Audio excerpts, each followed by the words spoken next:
Gálatas 5, a partir do versículo 13. Está escrito assim: Vós, irmãos, fostes chamados à liberdade. Não useis, porém, a liberdade para dar ocasião à carne, mas servi-vos uns aos outros pelo amor. Toda a lei se cumpre numa só palavra, a saber, amarás ao teu próximo como a ti mesmo. Se vós, porém, vos mordeis e devorais uns aos outros, vede, não vos consumais também uns aos outros. Digo, porém, andai no Espírito, e não satisfazeis a concupiscência da carne. Pois a carne deseja o que é contrário ao Espírito, e o Espírito o que é contrário à carne. E estes opõem-se um ao outro, para que não façais o que quereis. Mas se sois guiados pelo Espírito, não estáis debaixo da lei. As obras da carne são conhecidas, as quais são prostituição, impureza, lascívia, idolatria, feitiçarias, inimizades, porfias, ciúmes, iras, pelejas, dissensões, facções, invejas, bebedices, orgias e coisas semelhantes a estas, acerca das quais vos declaro, como já antes vos preveni, que os que cometem tais coisas não herdarão o reino de Deus. Mas o fruto do Espírito é amor, gozo, paz, longanimidade, benignidade, bondade, fidelidade, mansidão, domínio próprio. E contra estas coisas não há lei. E os que são de Cristo Jesus crucificaram a carne com as suas paixões e concupiscências. Se vivemos no Espírito, andemos também no Espírito. E se você pode, diga amém. Eu gostaria de contar com a sua atenção esta noite, para que eu possa compartilhar uma palavra de Deus ao seu coração. Esse texto aqui começa com uma notícia muito boa. Que notícia é essa? Nós não somos mais escravos, somos livres. Paulo começa a dizer que nós fomos chamados à liberdade, porque somos filhos de Deus. Em outras palavras, o que ele está dizendo é o seguinte: outrora, a realidade que nós vivíamos era uma realidade de escravidão. Antes de você ter sido alcançado pela graça poderosa e libertadora de Cristo Jesus, a realidade que você vivia, que eu vivia, era uma realidade de escravidão por parte do pecado. E dentro do contexto da realidade da escravidão por parte do pecado, não havia opção, não havia escolha. A escravidão era domínio. Você não conseguia fazer outra coisa a não ser viver uma vida contra Deus. Só que Cristo te alcançou através da sua maravilhosa graça. E pela graça de Cristo, pela obra do Calvário, nós fomos feitos filhos de Deus. E a partir do momento que fomos feitos filhos de Deus, nós não somos mais escravos do pecado, mas agora somos livres. Somos livres em Cristo. Fomos tragos, fomos chamados à liberdade. Só que, diante disso, ele faz uma observação muito interessante. Ele está dizendo o seguinte, fomos chamados à liberdade, não somos mais escravos do pecado, agora somos filhos de Deus, porém, cuidado, para eu e você não usarmos essa liberdade que agora temos para escolhermos viver uma vida para a carne. O que Paulo está dizendo dentro de um português muito aberto é o seguinte: outrora você não tinha escolha entre pecar ou não pecar, porque você era escravo do pecado. Mas hoje você não é mais escravo do pecado, hoje você é filho de Deus. Hoje você é filha de Deus. Você foi chamado e foi chamada à liberdade em Cristo. Então, quando nós pecamos agora dentro da condição que vivemos como filho de Deus, é porque nós escolhemos pecar. É porque nós decidimos pecar. É pelo mau uso da liberdade que agora temos. Nós não somos mais escravos do pecado. Então, o que Paulo e a palavra de Deus estão dizendo é o seguinte: quando você peca hoje, é porque você consente em pecar. É porque você quer pecar, é porque você decide pecar. Tem como você viver uma vida fugindo do pecado, porque escravo você não é mais. Agora você é filho e filha de Deus. Quando Paulo fala isso, ele nos dá 2 termômetros. Quantos termômetros? 2. Para nós vermos por esses termômetros como é que está essa nossa administração, a nossa gestão da liberdade que agora nós temos em Cristo. O primeiro termômetro ele chama aqui de obras da carne. E o segundo termômetro, ele chama aqui de fruto do Espírito. O que ele está dizendo é o seguinte, povo de Americana, olhe para esse texto hoje, enxergando esse texto para você. E olhe para as obras da carne e olhe para os frutos do Espírito e submeta a sua vida, os seus comportamentos, as suas atitudes, aquilo que você tem feito, aquilo que você tem vivido, e analise se aquilo que você tem feito e vivido está mais parecido com as obras da carne ou se está mais parecido com o fruto do Espírito. O que são as obras da carne então? Aí Paulo responde aí a partir do versículo 19, ele cria um primeiro bloco, e ele fala sobre pecados na área moral com ordem sexual, ele fala sobre prostituição, impureza e lascívia, são as primeiras obras da carne. Depois ele vai falar sobre pecados, deturpações da carne em relação à religião, olha isso daqui. O que foi feito para ser algo tão puro, tão nobre que é a religião, é a ideia de religar, de ligar o homem de volta a Deus. A ação do pecado, a ação da carne, teve o poder de deturpar, de denegrir o que era algo tão puro como a religião, e fez gerar 2 comportamentos, 2 obras da carne, idolatria e feitiçarias.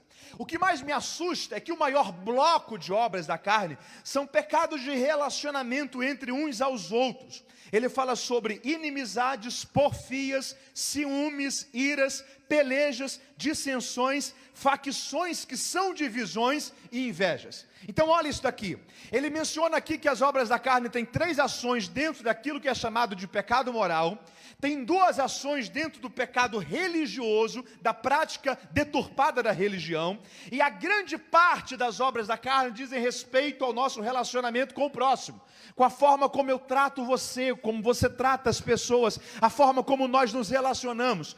Em outras palavras, o que a Bíblia está dizendo é o seguinte: a forma como eu me relaciono com o meu próximo mostra se a minha vida está mais cheia da carne ou se está mais cheia da presença do Espírito.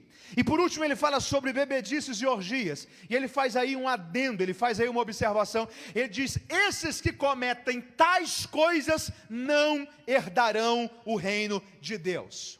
Aí depois que ele fala isso, ele dá para a gente uma boa notícia que faz a gente respirar melhor.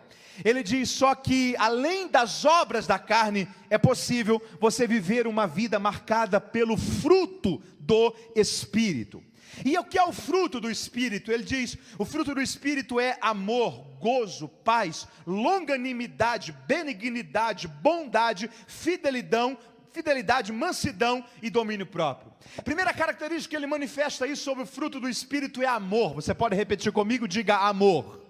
O termo grego que ele utiliza aqui vem de ágape, é a ideia do amor segundo Deus, é amar como Deus ama, é reproduzir, é manifestar o amor que existe apenas em Deus. Tem uma história interessante de uma missionária que estava ajudando, socorrendo uma pessoa leprosa. Passou uma pessoa por ela e disse assim, por dinheiro nenhum no mundo eu teria coragem de fazer isso que a senhora está fazendo com essa pessoa leprosa aí. E ela olhou para ele e disse, para ser sincero, por dinheiro nenhum no mundo eu também teria coragem de fazer isso daqui não. Isso daqui não tem a ver com aquilo que eu posso receber para fazer. Isso daqui tem a ver com amar como Deus ama. Isso daqui tem a ver com tratar como Deus trata. Isso daqui tem a ver com se compadecer como Jesus iria se compadecer se estivesse no meu lugar. Isso daqui tem a ver com ter o amor de Deus sendo revelado na vida da gente. O fruto do Espírito é amor, mas é amar segundo o amor de Deus. O fruto do Espírito também é gozo. O termo para gozo que ele utiliza aqui no grego é chara, é a alegria que somente Deus pode proporcionar. É o mesmo termo que por 16 vezes o mesmo Paulo na carta aos Filipenses disse, alegrai-vos, outra vez vos digo, alegrai-vos. A grande questão é que quando ele escreve aquela carta ali, ele está preso por pregar o Evangelho de Cristo, ele está preso por causa do amor de Cristo, é um homem que está preso, que está dizendo, dizendo: não faltam motivos para me alegrar, porque essa alegria que Deus quer gerar em nós, não é a alegria que o mundo conhece. A alegria que Deus quer gerar em nós, é uma alegria que só os salvos, só os filhos de Deus, podem experimentar na sua vida. Sabe qual é a grande questão? É que a alegria que o mundo conhece tem a ver com sensações.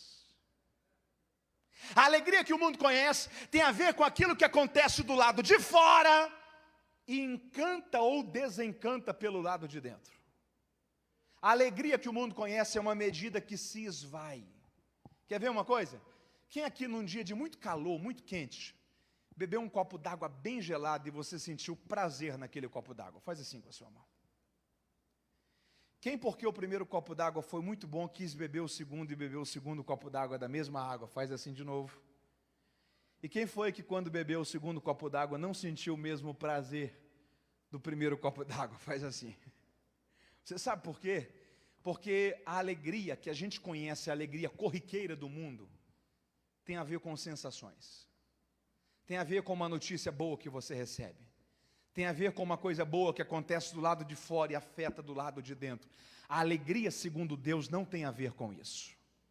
Se você chegasse para Jesus e perguntasse: Senhor, o que é ser feliz para o Senhor? O que é alegria segundo o Senhor? Provavelmente ele iria dar a mesma resposta que ele deu no sermão das bem-aventuranças, o sermão do monte. Porque quando Jesus apresenta ali o que é ser bem-aventurado, o que é ser feliz, as características de gente feliz que ele manifesta ali, não batem com a nossa alegria. Ele diz o seguinte: bem-aventurado para mim, feliz para mim é quem é perseguido. Feliz para mim, bem-aventurado é aquele que chora. Bem-aventurado para mim é aquele que sofre. Bem-aventurado para mim aquele que é misericordioso. Bem-aventurado para mim aquele que é perseguido. A gente olhar e dizer: Senhor, não, mas isso não é alegria para a gente. Ele ia dizer: para vocês não, mas a minha alegria sim, porque a alegria que eu tenho para te dar, ela não depende das circunstâncias da vida. A alegria que eu tenho para te dar é paz de espírito, é estado de espírito, é paz interior. É a alegria que Abacuque sentiu quando ele disse: ainda que a figueira não floresça, que não haja o fruto da vide, que o produto da oliveira minta, que os campos não produzam seus mantimentos e as vacas dos currais sejam arrebatadas, todavia eu me alegrarei no Senhor e exultarei no Deus da minha salvação. Deixa eu liberar algo de Deus diante disso para você esta noite. A alegria que Deus quer gerar em você é uma alegria que o que acontece do lado de fora não compromete a paz interior do lado de dentro, porque isso é gozo, é chara, é alegria segundo Deus. Quem está entendendo isso e pode dar glórias a Ele por isso? Fruto do Espírito é amor, é gozo, é paz, é longanimidade, que é paciência. Aí ele usa dois termos aí: benignidade e bondade. Você pode repetir comigo? Diga: benignidade e bondade. Parecem ser a mesma coisa, mas não são. Benignidade é a intenção de fazer o bem. Bondade é a prática de fazer o bem. Benignidade é querer fazer o bem. Bondade é a ação de fazer o bem. O que a palavra de Deus está dizendo é o seguinte: Deus não quer que você seja só uma pessoa que faz o bem, talvez pelo medo do que vão pensar de você se você fizer o mal. Deus quer que você seja alguém que tenha um coração bom e que revela a bondade de Deus, não apenas nas suas ações, mas também nas suas intenções. Fruto do Espírito é fidelidade, mansidão e domínio próprio, autocontrole, ser líder de si mesmo, governar a sua vida segundo essa capacidade que Deus pode direcionar a nós. Você percebeu uma coisa aí? As obras da carne estão no plural, as obras da carne estão no plural, e o fruto do Espírito está no singular. Paulo utiliza dois termos aí. Para obras ele fala de ergon, para fruto ele fala de karpós.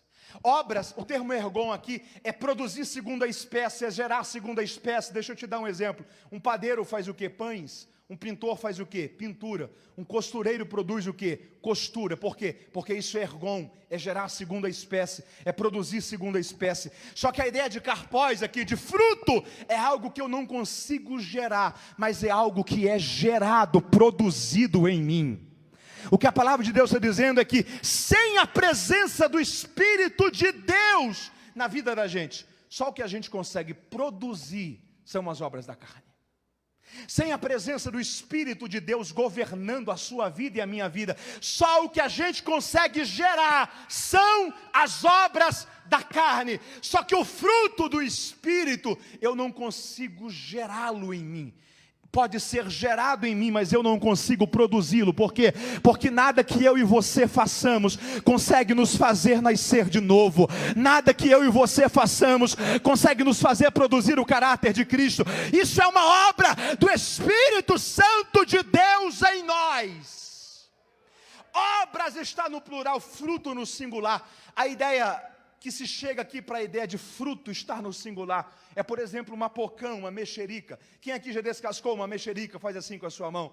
Você tem vários gomos ali dentro, sim ou não? Sim, mas é o fato de terem vários gomos que faz daquilo ali mais de um fruto? Não, é um fruto só, com várias partes. É a mesma ideia de fruto do Espírito. São várias características, mas é um fruto só. Você nunca vai abrir uma pocã e você vai encontrar 5 gomos presentes e 5 gomos ausentes. Você nunca vai descascar uma pocã e você vai dizer que pena que só metade dos gomos aqui foram gerados e os outros gomos não foram produzidos, porque o fruto só é gerado e acontece por inteiro. O que Deus está dizendo é o seguinte: eu não quero gerar o fruto pela metade em você, eu não quero gerar o fruto do Espírito pela metade na sua vida.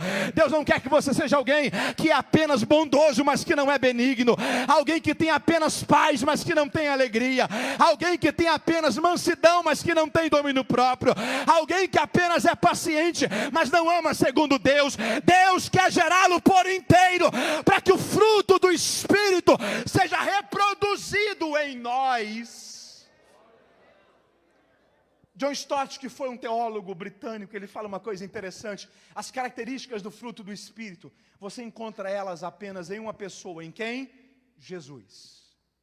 Então, quando o fruto do Espírito é gerado em mim, é o Espírito Santo gerando a natureza, o caráter de Cristo em mim.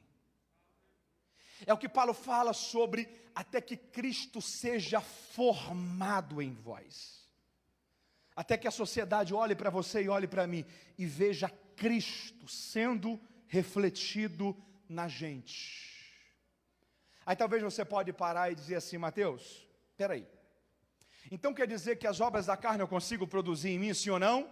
Sim, mas o fruto do Espírito eu posso gerar em mim? Não. Já que eu não posso por mim mesmo gerar o fruto do Espírito em mim, qual é a culpa que eu tenho?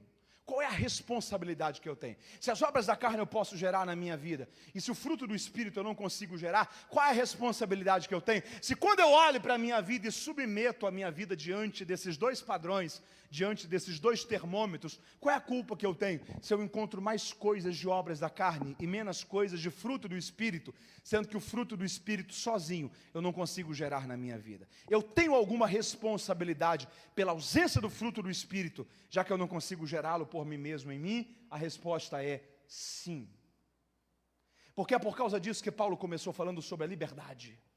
É por causa disso que ele começou dizendo o seguinte: ó, você e eu não somos mais escravos, agora nós somos livres. Só que quando eu uso a liberdade que eu tenho para viver para a carne, o que eu vou produzir em mim? As obras da carne. Mas quando eu uso a liberdade que eu tenho para viver para o Espírito, eu não consigo gerar em mim o fruto do Espírito. Mas se eu decidir viver uma vida cheia do Espírito, a presença dele em mim vai produzir o fruto dele, a natureza, o caráter de Cristo na minha vida. Então, embora eu não consiga gerá-lo, eu posso escolher se ele vai ser gerado ou não, através da liberdade que eu tenho. Você está entendendo isso? Quando a Bíblia fala sobre enchei-vos do Espírito, ali é uma ordem, está no imperativo. Enchei-vos. Decida se encher. Queira se encher. Busque se encher. Não aceite nada a menos do que ser cheio, do que viver cheio. Use a liberdade que você tem como filho de Deus para dizer não para a carne, sim para o Espírito. Use a liberdade que você tem como filho de Deus para olhar para o pecado, olhar para a tentação, olhar para a carne e dizer: eu não sou mais escravo. Eu não quero usar a liberdade que agora eu tenho para voltar de novo a viver na escravidão. Há poder no sangue de Jesus. Há poder no sangue de Jesus. Eu quero usar a bênção de ser filho de Deus para viver uma vida agora cheia do Espírito na minha história.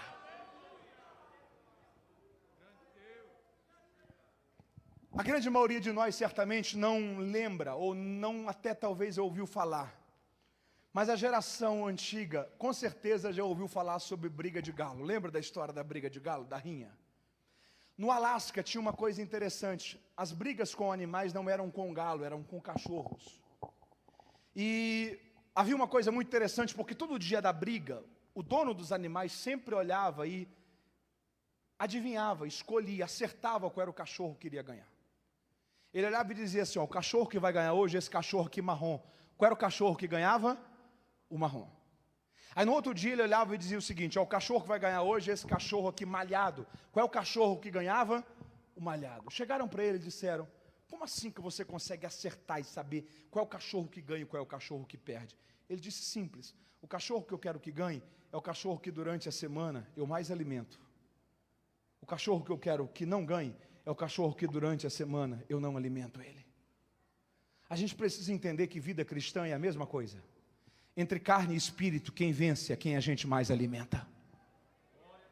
Quem vence é quem a gente coloca como prioridade para usar a nossa liberdade para viver para aquilo, para alimentar aquilo, para ser cheio daquilo, e para que aquilo ali domine a nossa vida, enche o nosso coração e faça toda a diferença na história da vida da gente. O que a gente precisa entender é uma coisa interessante na tentação de Cristo. A Bíblia diz que após ser batizado, Jesus foi cheio do Espírito e foi levado pelo Espírito ao deserto para ser tentado pelo diabo. Repita isso comigo, foi cheio do Espírito e foi levado pelo Espírito. Diga comigo, foi cheio do Espírito e foi levado pelo Espírito. A gente precisa entender que aquilo que te enche é aquilo que te conduz. Se o que te enche é a carne, você vai ser conduzido pela carne. Mas se o que você vive cheia do Espírito, você vai ser conduzido pelo Espírito. Você está comigo aí? Diga amém. Deixa eu te mostrar uma coisa aqui. Você está com a sua Bíblia aí? Abra aí comigo em Juízes. Eu estou falando sobre carne e espírito. Estou falando sobre carne e Juízes 4. Olha isso daí. Deixa eu lhe mostrar tipologicamente uma visão sobre como que você faz para vencer essa guerra entre carne e espírito na sua vida. Juízes 4, versículo 1. Você achou aí? Olha o que a Bíblia diz. Os filhos de Israel tornaram a fazer o que era mal aos olhos do Senhor, depois da morte de Eude. Por isso o Senhor os entregou nas mãos de Jabim, nas mãos de rei de Canaã, que reinava em Azor. O comandante do seu exército era Sísera. Qual o nome dele? Sísera, que então habitava em Arosete e Agoim. Então os filhos de Israel clamaram ao Senhor, porque Jabim tinha 900 carros de ferro, e por 20 anos oprimia duramente os filhos de Israel. Débora, profetisa mulher de Lapidote, julgava Israel nesse tempo. Versículo 14. Disse então Débora a Baraque, levanta-te, este é o dia em que o Senhor entregou a Sísera nas tuas mãos. Não saiu o Senhor adiante de ti? Assim Baraque desceu do monte Tabor, e com ele 10.000 homens. O Senhor derrotou a Sísera, a todos os seus carros, a todo o seu exército ao fio da espada. Diante de Baraque, Sísera saltou do carro e fugiu a pé.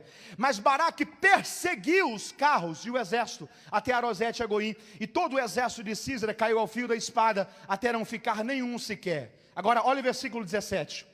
Porém Sísera fugiu a pé para Jael, a tenda de Jael, mulher de Eber-Queneu, porque havia paz entre Jabim, rei de Azor, e a casa de Eber-Queneu. E saindo Jael ao encontro de Sísera, disse-lhe, entra, senhor meu, entra na minha tenda, não temas. Entrou ele na sua tenda e ela o cobriu com uma coberta. Então ele lhe disse, tenho sede. O que foi que Sísera disse? Tenho sede. O que foi que Sísera disse? Tenho sede. Versículo 18 e 19 diz, dá-me, peço-te, de beber um pouco de água. Então ela abriu um odre de leite, deu-lhe de beber e ele o cobriu. Verso 20, ele lhe disse, ponte à porta da tenda, e se alguém vier e perguntar, há aqui alguém? Responda que não. Então Jael, mulher de Eber, tomou uma estaca da tenda e lançando mão de um martelo, foi-se mansamente a ele, enquanto ele estava carregado de um profundo sono e muito cansado.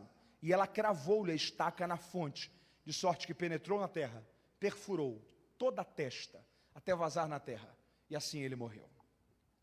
Apesar da linguagem do texto ser tão agressiva, olhe para cá, deixa eu lhe mostrar uma coisa aqui. O Antigo Testamento ele serve como sombra das coisas futuras. O escritor aos Hebreus fala sobre isso. Há um pensamento de um teólogo chamado Benjamin Walfrid, que eu acho ele interessante demais. Ele diz o seguinte: o Antigo Testamento é uma casa, o Antigo Testamento é uma com a mobília completa. O Novo Testamento é a mesma casa com a mesma mobília. Não há nada que você encontre no Antigo que você não veja no Novo. A mesma casa com a mesma mobília. Então, qual é o diferencial do Antigo para o Novo Testamento? Só um. No Antigo Testamento, a luz está apagada. No Novo Testamento, a luz está acesa. Cristo. Aquilo que a gente olha no Antigo Testamento e a gente não vê um propósito claro com Cristo, a gente olha e diz: entendi, sombra das coisas futuras, apontava para a redenção. O escritor aos Hebreus fala muito sobre isso. Qual é a questão? O contexto aqui de Juízes capítulo 4, Israel é o povo de Deus, Israel é o povo de Deus. O inimigo do povo de Deus daquela geração chamava-se Jabim, rei de Canaã. Ele tinha alguém que trabalhava para ele, Sísera, general do seu exército. Todas as vezes que Sísera ganhava, quem é que ganhava? Jabim. Todas as vezes que Sísera perdia, quem é que perdia? Jabim. Israel aqui no Antigo Testamento é um tipo, apontando para o Novo Testamento, do povo de Deus, a igreja. Jabim é o inimigo do povo de Deus dentro desse contexto. Um tipo de Satanás na nova aliança. Sísera trabalha para ele. Quando Sísera ganha, Jabim ganha. Quando Sísera perde, Jabim perde.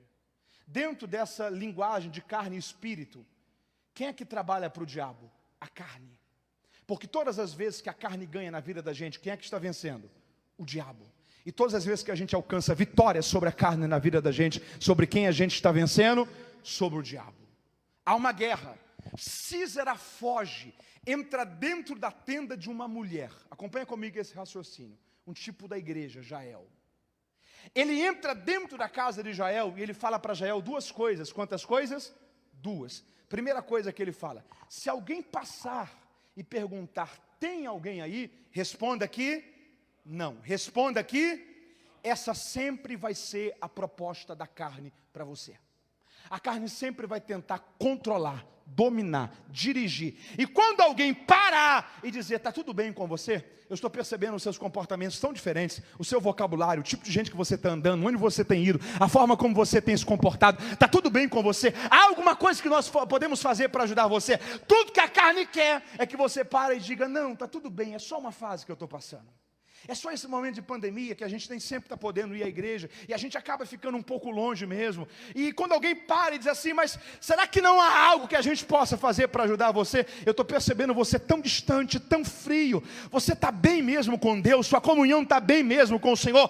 Tudo que a carne quer é que você para e não reconheça que ela está controlando você, que você está alimentando ela, e que você está falhando em buscar e alimentar a presença do Espírito na sua vida. Tudo que a carne quer é que você pare e diga, não, está tudo bem, não tem ninguém aqui, é só uma fase que eu estou passando. Mateus, tem uma forma de vencer esse conflito entre carne e espírito? Tem. Quantas maneiras existem? Só uma. A única forma de você vencer essa guerra entre carne e espírito é você fazer o que Jael fez aqui, um tipo da igreja. Contra a carne, Sísera, um tipo da carne. Porque Sísera olha para Jael e diz assim, dá-me água, dá-me. E o que foi que Jael deu a ele? Água? Não. O que foi que Jael deu a ele? Leite. Anote isso. A única forma de você vencer a sua carne é se você assumir um compromisso e decidir não dar mais para ela aquilo que ela te pede. É a única forma.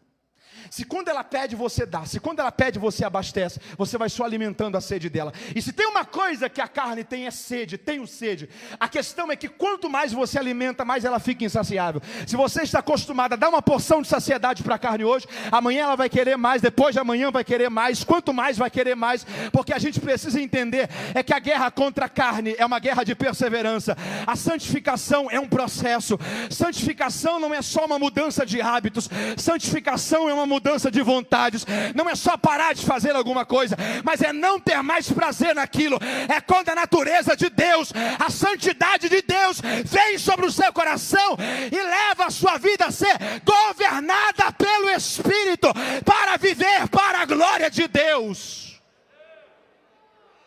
Se ela pede, você abastece. Se ela pede, você alimenta. Se ela pede, você sacia. A carne sempre vai dominar a sua vida. E você nunca vai ver em você fruto do Espírito. Porque enquanto você alimenta a carne, são as obras da carne que, ainda que inevitavelmente, você continua a gerar. Você continua a produzir. E parece que você vai perdendo a guerra. Mateus, o que eu tenho que fazer? Entender uma coisa esta noite. Você não é mais escravo do pecado. Você peca porque você consente em pecar. Você peca porque você escolhe, decide fazer aquilo. Porque você é filho de Deus. Você pode se levantar como autoridade, como filho de Deus que você tem, e dizer: há poder no nome de Jesus. Eu não vou mais alimentar isso. Eu vou renovar minha aliança com Deus. Eu quero viver uma nova história com Deus a partir desta noite. E o Deus da santidade, que é santo, tem poder para te alcançar, para te brindar com teu sangue e te ajudar a viver uma vida extraordinária em Deus. A partir dessa escolha, você está entendendo isso? Se você decide: não vou dar mais o que você quer, qual é a consequência disso? O que aconteceu com Císera? Quando Jael dá a ele o que ele não queria, ele adormeceu. Você está entendendo isso? A visão tipológica sobre esse texto é extraordinária, embora literal e expositiva é tão agressiva e assustadora. Se você entende isso, você começa a virar esse jogo. Eu estou caminhando para concluir aqui.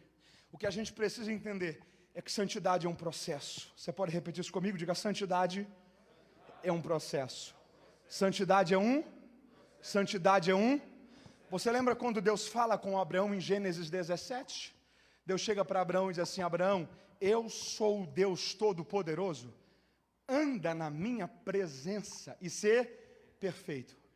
Deus está pedindo para Abraão: ande comigo. Só que antes de Deus pedir para Abraão: ande comigo, Deus se apresenta: eu sou o El Shaddai. Eu sou o Deus que posso tudo.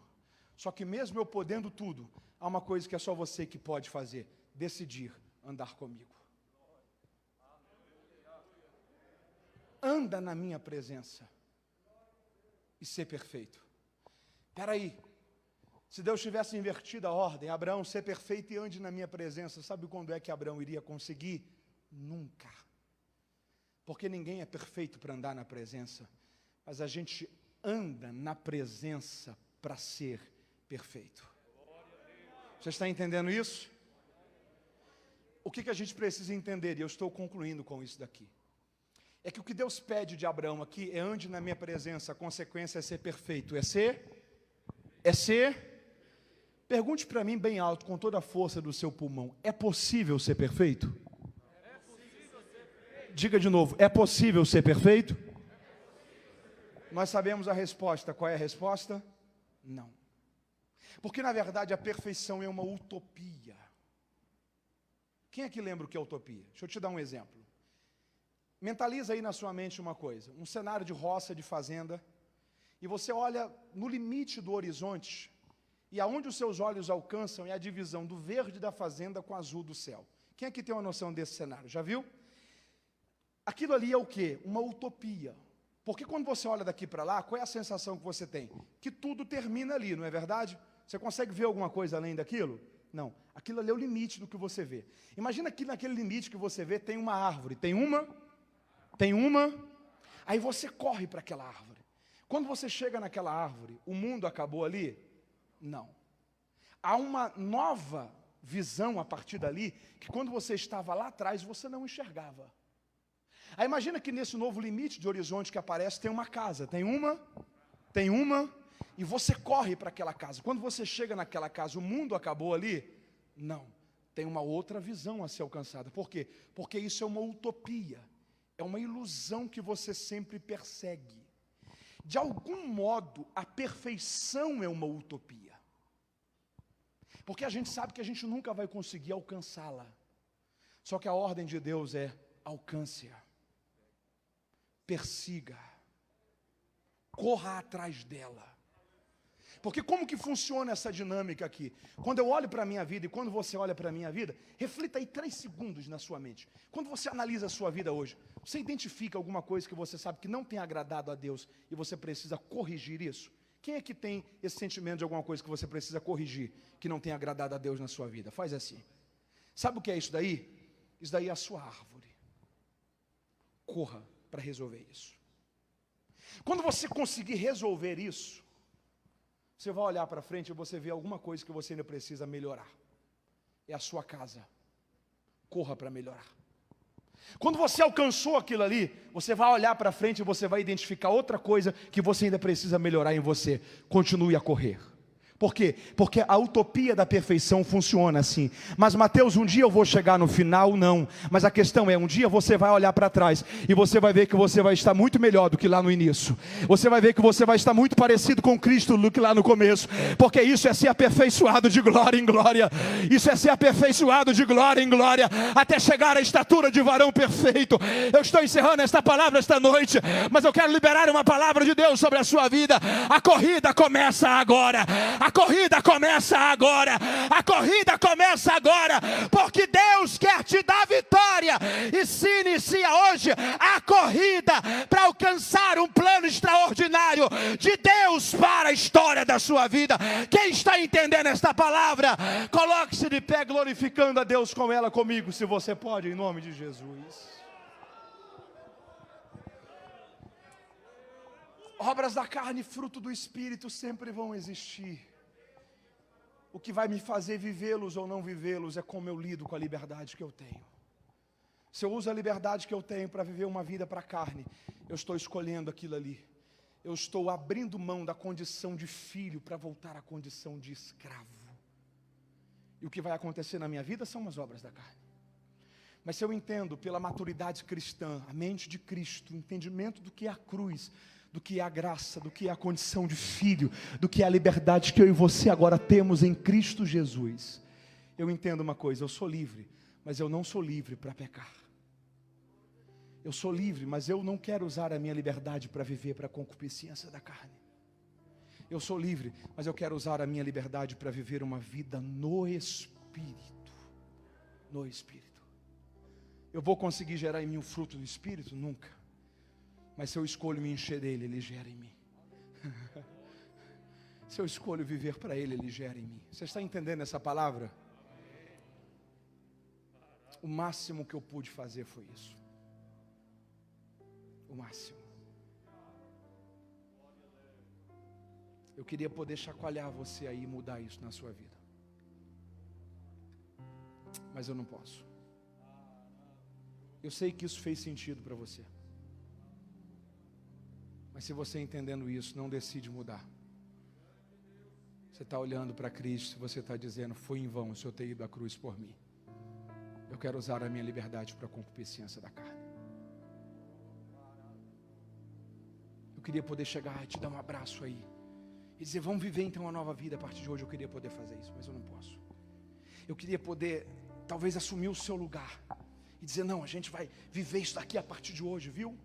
Todas essas áreas que você tem perdido a guerra no seu coração contra o pecado, todas essas áreas que você sabe que você tem falhado, que estão te distanciando de Deus, te distanciando do propósito, do chamado de Deus para a sua vida. Vamos correr, vamos viver uma vida nova. Eu queria poder fazer isso, mas o máximo que eu pude fazer foi pregar. O máximo. O máximo. Eu quero orar com você agora, porque tem uma parte que é você e Deus. Tem uma parte que é você e a sua vida. Tem uma parte que é você e a sua cruz. Tem uma parte que é você e o seu entendimento e a sua responsabilidade. Tem uma parte que é você. Eu estou com a minha cruz aqui. Tem uma parte que é você pegar a sua e colocar a sua aí.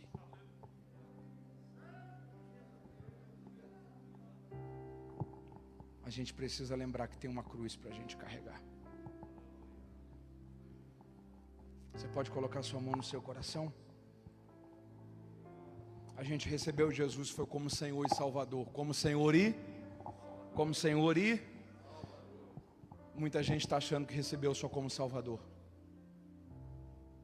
Recebê-lo como Salvador e olhar e dizer: Senhor, muito obrigado, o Senhor me salvou. Recebê-lo como Senhor e olhar para Ele e dizer: não, eu não sou dono mais de mim, não.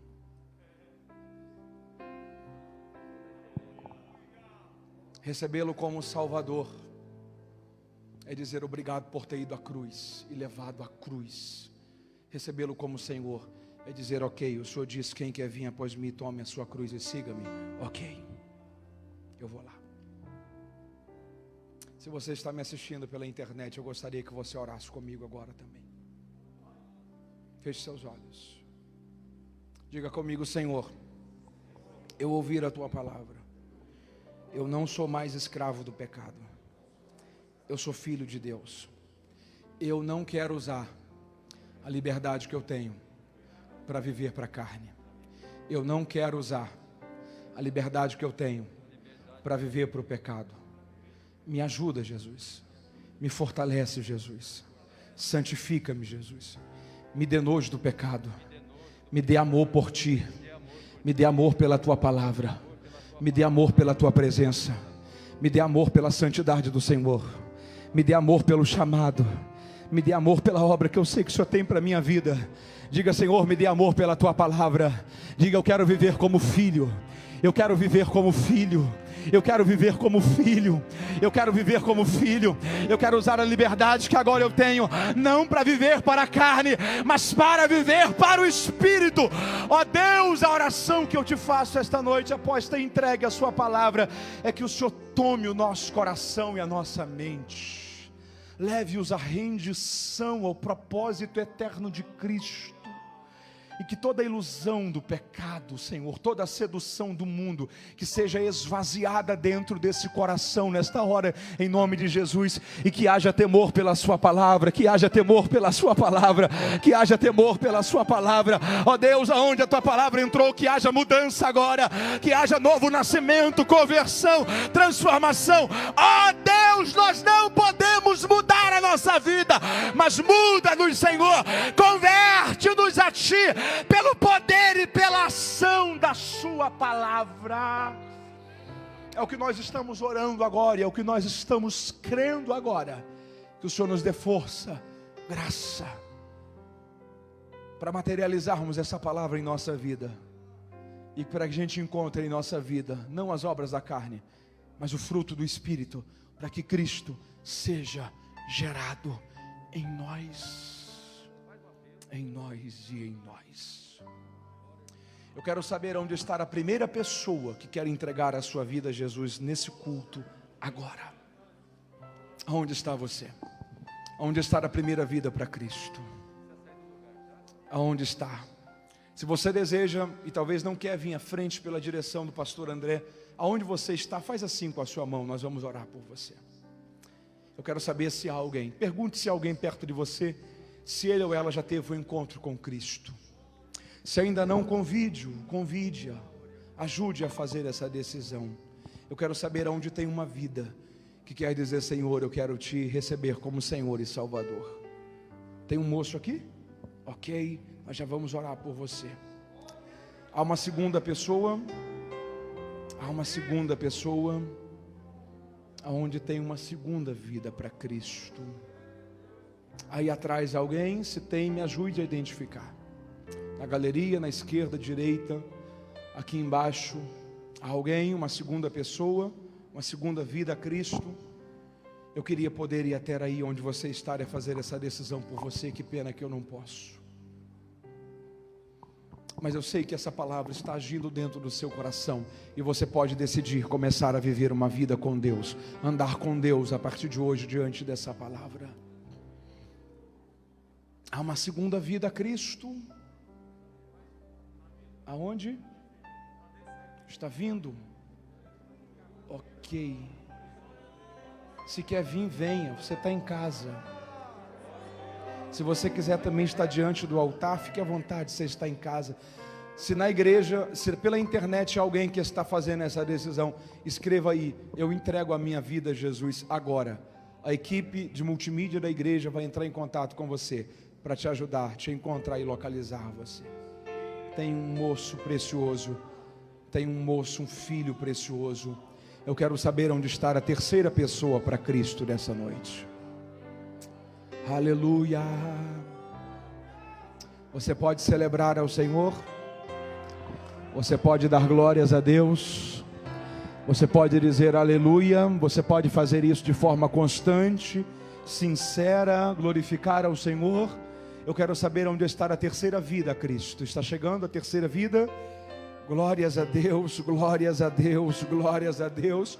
Eu quero saber onde está a quarta vida para Cristo desta noite. Onde está a quarta pessoa que deseja fazer a sua decisão por Cristo? Aonde está a quarta pessoa? Aonde está a quarta pessoa? Está chegando o quarto filho, ok? Aonde tem mais alguém a Cristo esta noite? Aonde há mais alguém? Aonde há mais alguém? A quarta pessoa está chegando diante do altar para orarmos juntos. Que precioso é esse momento. Está chegando o quarto filho. Eu quero saber onde está a quinta vida. Aonde está a quinta pessoa para Cristo nessa noite? Eu quero orar com você. Cadê a quinta pessoa? Cadê a quinta pessoa? Aonde está a quinta pessoa para Cristo?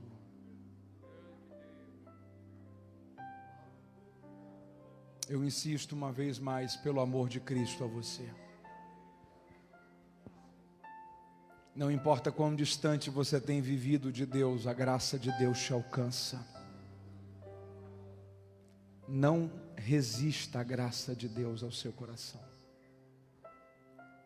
Não diga não para Deus, se você sabe do amor dEle e da graça dEle disponível a você. Cristo foi à cruz por você. Perdoou os seus pecados, morreu a sua e a minha morte, para nos fazer viver a sua vida. Está chegando a quinta vida. Você pode glorificar a Deus por isso? Está chegando o quinto filho. Ainda há uma sexta pessoa.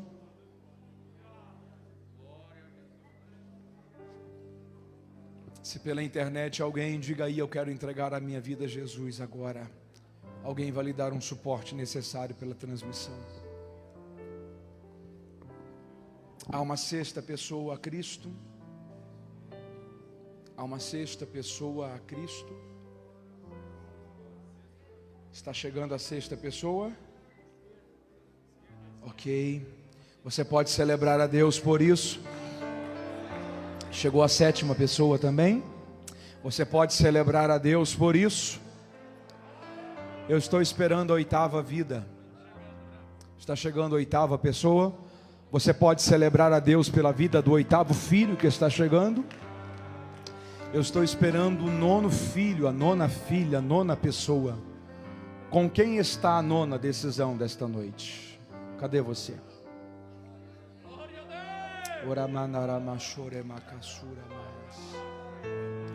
Aonde está a nona vida, Cristo? Vem, vem, vem, vem. Eu estou esperando a nona pessoa. Eu estou esperando a nona pessoa. A nona pessoa. Se a nona pessoa está perto de você, conduza. Vem com ele, vem com ela. Convide-o a vir a Cristo. Aonde está a nona vida? Aonde está a nona pessoa, Cristo?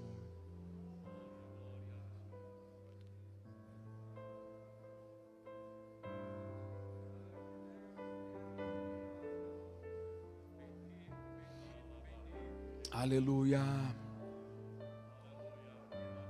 Aleluia.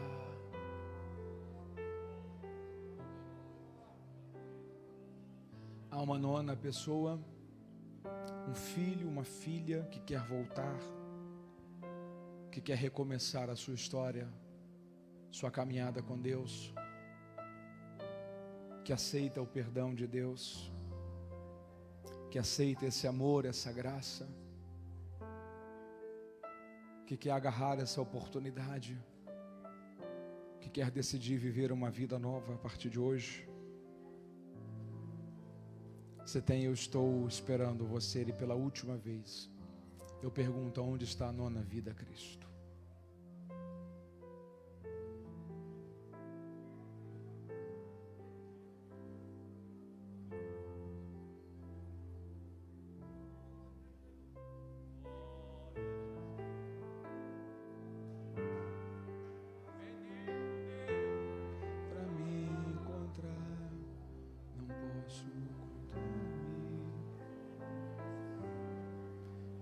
mesmo assim se entregou.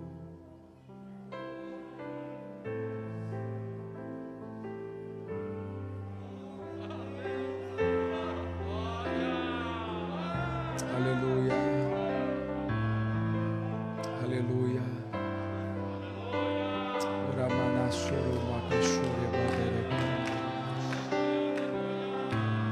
Glória a Jesus, glória a Jesus, glória a Jesus. Eu quero pedir que toda igreja estenda as mãos à frente, toda igreja, toda igreja, toda igreja. Se ainda há uma nona pessoa, nós ainda lhe aguardamos, mas toda igreja estenda as mãos à frente. Vocês 8 podem fazer comigo uma oração? Podem. Você pode colocar a mão assim no seu coração, de olhos fechados, mas de coração aberto. Diga comigo: meu Jesus, meu Senhor, muito obrigado pelo teu amor por mim, pela nova chance, pela oportunidade de recomeçar. Seja o Senhor da minha vida, seja o centro da minha vida. Me perdoe pelas minhas falhas, mude a minha história, enche o meu coração com a tua presença, gera em mim o fruto do teu Espírito, trabalha em mim, Senhor, enche o meu coração com a sua paz. Muito obrigado pelo teu amor por mim. Eu sei que eu não mereço, mas eu sei que não tem a ver com o que eu mereço, tem a ver com o teu amor e a tua graça.